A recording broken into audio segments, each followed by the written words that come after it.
ẹ̀ka alẹ́ ìròyìn àgbáyé ló ń dé sétí ìgbọ́yìn láti lè ṣe rédíò mọ̀lẹ́bí Family FM 88.5 Abẹ́òkúta láti ròyìn látẹnu Anna Ọládayọ̀ Akínọlá kí ẹ tó gbọ́ ìròyìn náà lẹ́kùnrẹ́rẹ́ ẹ gbọ́ àwọn kókó tó wà nínú rẹ̀. Aláṣẹ Buhari ti bu ọwọ́ lu àtúnṣe àbádòfin ètò ìdìbò tọdún 2022.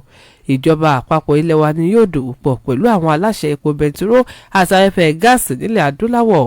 Wọ́n ṣe olùṣọ́ àgùntàn kan léṣe tí wọ́n sì jó ilé níná bí àwọ̀ ti ṣe bẹ́ sílẹ̀ ní ìpínlẹ̀ Bauchi látàrí sísọ ọ̀rọ̀ òdì. Ìjọba àpapọ̀ ilẹ̀ wa ni yóò ṣàmúgbòrò afẹ́fẹ́ gáàsì nílẹ̀ wa Nàìjíríà. Ilẹ̀ Russia ti fòpin sí fífi afẹ́fẹ́ gáàsì ṣọwọ́ sílẹ̀ Finland látàrí èdè àìyedè tó wáyé lórí owó sísan. Ikọ̀ ẹgbẹ́ agbábọ́ọ̀lù Chelsea ló ti bu ọwọ́ lu àdéhùn pẹ̀lú Conte. Ẹ gbọ́ ìròyìn náà lẹ́kùnrẹ́rẹ́. Aláṣẹ Muhammadu Buhari ló ti bu ọwọ́ lu àbádòfin ètò ìdìbò tí wọ́n ṣẹ̀ṣẹ̀ tó ṣe lọ́dún 2022 tí ó sì ti sọ di òfin lónìí gẹ́gẹ́ bí Buhari ti ṣe sọ. Bíbu ọwọ́ lu àbádòfin ètò ìdìbò náà èyí tí ọmọ ilé ìgbìmọ̀ aṣòfin tàwọn aṣojú MP Chinedu fìdí rẹ̀ múlẹ̀ ni yóò fún àwọn ọmọ ẹgbẹ́ òṣèlú àti àwọn aṣojú tí wọ́n bá yàn ní agbára láti dìbò nínú ètò ìdìbò abẹ́lé. Àwọn rántí pé àbádòfin ètò ìdìbò yìí ni ó ti dá yánpọnyánrin sílẹ̀ fún ìgbà díẹ̀ bí ilé ìgbìmọ̀ aṣòfin tàwọn aṣojú ilẹ̀ wa, ilé ìgbìmọ̀ aṣòfin àgbà ilẹ̀ wa àti àwọn olóṣèlú tó kù kò ti ṣe sí lára àwọn tó lè dìbò nínú ètò ìdìbò abẹ́lé ẹgbẹ́ òṣèlú nínú àbá ètò ìdìbò tọdún 2022 ọ̀hún. Igbákejì aláṣẹ Yẹmí Ọ̀sínbàjò ló ti sọ di mímọ̀ pé àwọn aládarí lẹ́kùn gúúsù ìwọ̀ oòrùn àti àwọn àgbààgbà lẹ́kùn náà ni yóò tó fẹnu kò láti pèsè ẹni tí yóò dupò aláṣẹ lẹ́kùn yìí ṣáájú ètò ìdìbò sípò aláṣẹ yìí tó fẹ́ wáyé lọ́dún 2023. Ọ̀sínbàjò tóun náà fẹ́ díje dupò aláṣẹ lábẹ́ àsíá ẹgbẹ́ òṣèlú All Progressives Congress APC ló sọ̀rọ̀ yìí nígbà tó ń bá àwọn aṣojú ẹgbẹ́ òṣèlú APC ní ìpínlẹ̀ Ọ̀ṣun sọ̀rọ̀ nílé ìjọba tó wà nílùú Òṣogbo. Ó ṣàlàyé rẹ̀ pé ìjíròrò àti kan sí ara ẹni ló ti ń lọ lọ́wọ́ tí òun sì ní gbàgbọ́ pé ẹkùn yìí ni yóò tún fẹnu kò láìpẹ́. Àwọn tí pé ẹgbẹ́ òṣèlú APC ló ti mú ọjọ́ 29 oṣù karùn-ún ọdún 2022 láti fi ṣètò ìdìbò abẹ́lé fún ipò aláṣẹ. Iléeṣẹ́ tó rí sọ̀rọ̀ ọkọ̀ ojú irin nílẹ̀ wa NRC ló ti mú àsọ̀rọ̀ bá èròǹgbà wọn láti jẹ́ kí àwọn ọkọ̀ ojú irin kó bẹ̀rẹ̀ iṣẹ́ padà lójú òpópónà ọkọ̀ ojú irin Àbújá sí Kaduna látàrí bí àwọn mọ̀lẹ́bí àwọn tí àwọn alákatakítí jí gbé ti ṣe ń wà lé wọn láyà. Àwọn rántí pé iléeṣẹ́ yìí ló ti kọ́kọ́ kéde ṣáájú lọ́sẹ̀ yìí wípé àwọn yóò bẹ̀rẹ̀ iṣẹ́ padà lọ́jọ́ 23 oṣù karùn-ún ọdún yìí tó sì jẹ́ pé ìkéde yìí ni kò dùn mọ́ àwọn mọ̀lẹ́bí àwọn ènìyàn náà nínú tí wọ́n sì ti ń dúnkòkò láti ṣe ìdíwọ́. Ẹ̀wẹ̀ nínú àtẹ̀jáde kan èyí tí agbẹnusọ iléeṣẹ́ yìí Yakub Mahmood fi ṣọwọ́ ló ti sọ pé àwọn yóò kéde ọjọ́ ọ̀tun láìpẹ́. Ìròyìn àgbáyé náà lẹ́ńtẹ́ tí láti lè ṣe wa lè ṣe rédíò mọ̀lẹ́bí Family FM 88.5 tá a fi kalẹ̀ sílùú Abẹ́òkúta. Ilé ẹjọ́ gíga kan ní ìpínlẹ̀ Èkó tó fi kalẹ̀ sí agbègbè Tafawa Balewa ló ti dájọ́ ikú nípa yíyẹgi fún ọkùnrin kan tó jẹ́ ọmọ ilẹ̀ Denmark torúkọ rẹ̀ ń jẹ́ Peter Nielsen fún ẹ̀sùn ṣíṣe kópa ìyàwó rẹ̀ tó jẹ́ ọmọ ilẹ̀ wa Nàìjíríà torúkọ rẹ̀ ń jẹ́ Zainab àti ọmọ rẹ̀ obìnrin tó jẹ́ ọmọ ọdún 3 àbọ̀.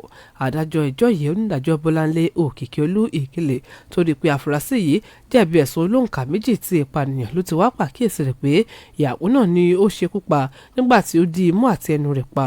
Ẹ̀wẹ̀ adájọ́ ló ti wá dájọ́ ikú fún àfúrásì yìí tó sì ní kí wọ́n lọ yẹgi fún un.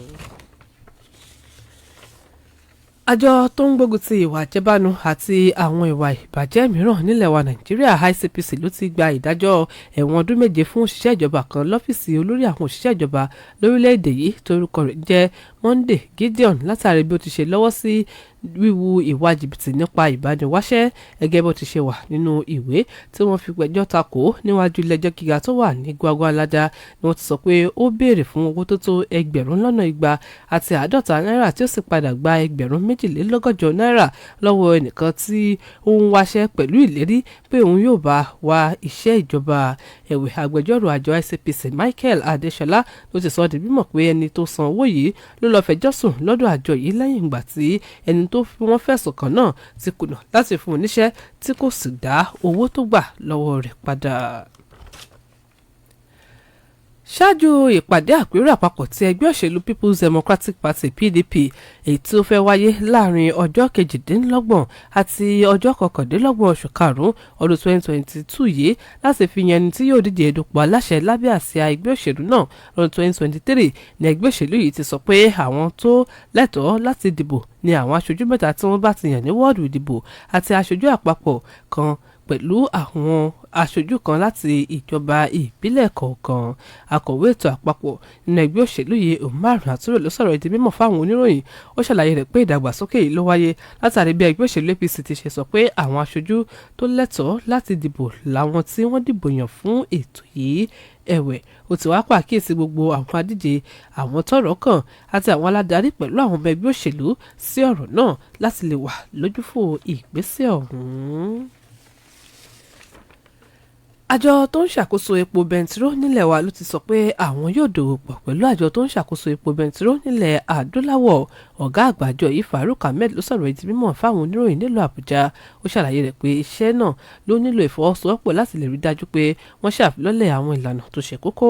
Ẹ̀wẹ̀ ó ti wá sọ pé àwọn yóò pèsè ìlànà láti fi ìròyìn ṣọwọ́ sí gbogbo àwọn ibi tó yẹ ní kánkán.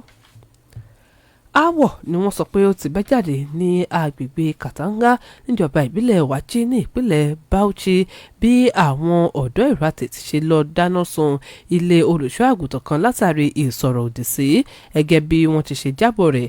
Aáwọ̀ yìí ló bẹ́ jáde nígbà tí wọ́n sọ pé ọ̀rọ̀ kan ló ń tàn kálẹ̀ lórí ẹ̀rọ ayélujára wípé ọmọbìnrin kan tó jẹ́ ọmọ lẹ́yìn Kristi ló ń sọ̀rọ̀ òdì sí ẹ̀sìn Islam nígbà tó ń sọ̀rọ̀ lórí ìṣẹ̀lẹ̀ tó wáyé nílùú Sokoto.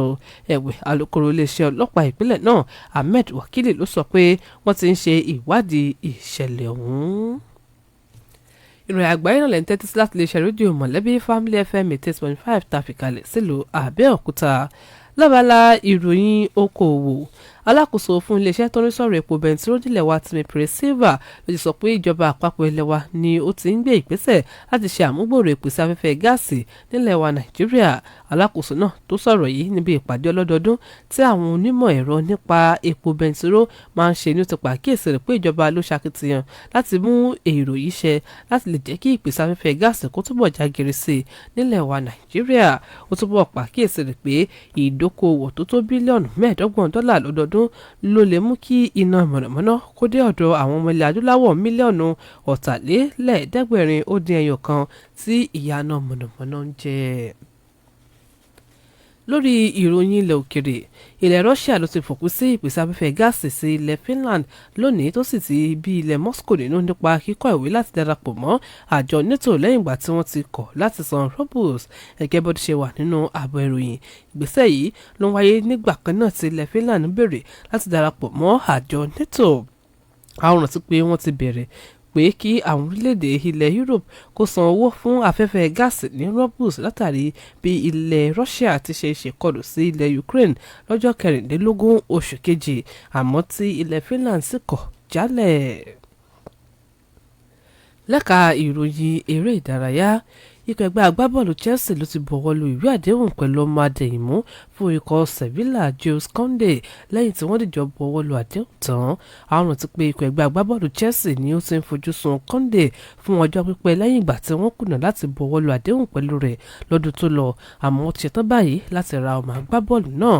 Ẹ̀wẹ̀ Anthony Rudiger àti Andres Christensen ló ti ṣetán láti lọ darapọ̀ mọ́ ikọ̀ ẹgbẹ́ agbábọ́ọ̀lù Real Madrid àti Barcelona.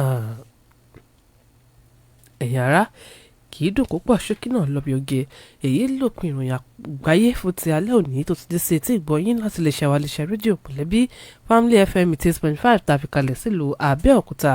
Àmọ́ ká tó máa lọ ẹgbọ́ àwọn kókó tó wà nínú ìròyìn náà lẹ́ẹ̀kan sí i. Aláṣẹ Buhari ti buọwọ́ lu àtúnṣe àbádòfin ètò ìdìbò tọdún 2022. Ìjọba àpapọ̀ ilẹ̀ wa ni yóò dòwò pọ̀ pẹ̀lú àwọn aláṣẹ epo bẹntiró àti afẹ́fẹ́ gáàsì nílẹ̀ adúláwọ̀. Wọ́n ṣe olùṣọ́ àgùntàn kan léṣe tí wọ́n sì jó ilé níná bí aáwọ̀ ti ṣe bẹ́ sílẹ̀ ní ìpínlẹ̀ Bauchi látàrí sísọ ọ̀rọ̀ òdì. Ìjọba àpapọ̀ ilẹ̀ wa ni yóò ṣàmúgbòrò afẹ́fẹ́ gáàsì. Ilẹ̀ Russia ti fòpin sí fífi afẹ́fẹ́ gáàsì ṣọwọ́ sílẹ̀ Finland látàrí èdè àìyedè tó wáyé lórí sísan owó. Ikọ̀ ẹgbẹ́ agbábọ́ọ̀lù Chelsea ló ti bu ọwọ́ lu àdéhùn pẹ̀lú Koundé. ká tó máa lọ ẹ gbọ́ ọ̀rọ̀ àmọ̀ràn ta ni fún yín sísun ohun tó bá fẹ́ ṣe síwájú ni ó lè mú àbámọ̀ dání lẹ́yìn wá ọ̀la. Fún ìròyìn síwájú sí ẹ lè kàn sí wa lórí ìkànnì ẹ̀rọ ayélujára www.family885fm.com tàbí lórí ẹ̀rọ Twitter, Instagram, Facebook àti TikTok @FamilyFM88.5. Bákan náà ẹ lè kàn sí ìkànnì Google Play Store láti download app Family FM kẹ́lẹ́ bá gbé wa síwájú sí i. Olúwakẹ́mi Akíọ́lá pẹ̀lú ìrànlọ́wọ́ Ṣẹ́gun Ọmọ́tábàjẹ́ ló ṣe àkójọpọ̀ ìròyìn yìí. Anna Ọ̀làdàyọ̀ Akíọ́lá ló ti mú ìròyìn náà wá sí etí ìgbọ̀nyín. Ẹ ṣeun bí ẹ ṣe ń tẹ́tí sí wa ó dàárọ̀ o, oorun ayọ̀ la ó sùn.